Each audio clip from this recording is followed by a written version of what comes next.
খুব সহজ একটি রেসিপি আজকে আপনাদের সাথে শেয়ার করব, হালুয়া রেসিপি। আমি সব সময় বাসায় থাকা উপকরণ দিয়ে হালুয়াটা তৈরি করি, তো ভাবলাম আজকে রেসিপিটি আপনাদের সাথে শেয়ার করি।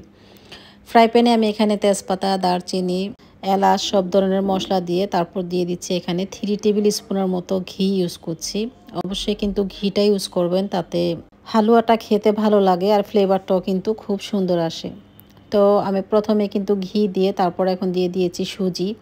আমি এখানে 2 কাপ পরিমাণ সুজি নিয়েছি। সুজিটাকে একটু ভালোভাবে ভেজে নিয়েছি। সুজি থেকে যখন সুন্দর একটা ফ্লেভার আসবে তখনই অ্যাড করে দিব দুধ। আমি এখানে 2 কাপের মতো দুধ ইউজ করেছি।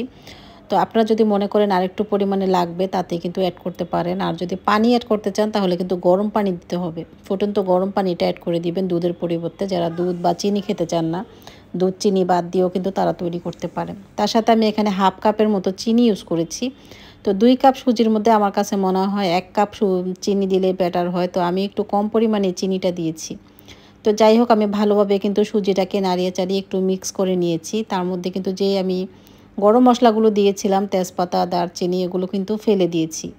এখন হালুয়াটাকে আমি সেট হওয়ার জন্য একটা প্লেটের মধ্যে ছড়িয়ে এভাবে রেখে দেব 30 মিনিটের জন্য। তো 30 মিনিটের জন্য আমি সাইডে রেখে দিয়েছিলাম। আপনারা ইচ্ছে করলে ফ্রিজেও রেখে দিতে পারেন, বাট আমি এভাবেই সাইডে রেখে দিয়েছিলাম। তো যখন সেট হয়ে গিয়েছে তারপর কিন্তু আমি এভাবে একটু সাইজ করে কেটে নিয়েছি। তো এই যে আমার সুজির হালুয়াটা কিন্তু তৈরি করা হয়ে গিয়েছে।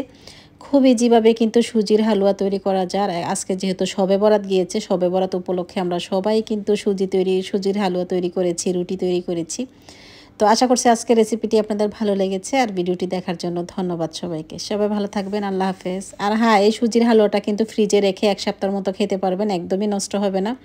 নর্মাল ফ্রিজে রেখে বাচ্চারা যখন তখনই কিন্তু খেতে পারবে। সুজির হালুয়াটা দেখতে খুবই সুন্দর হয়েছে, তাই না?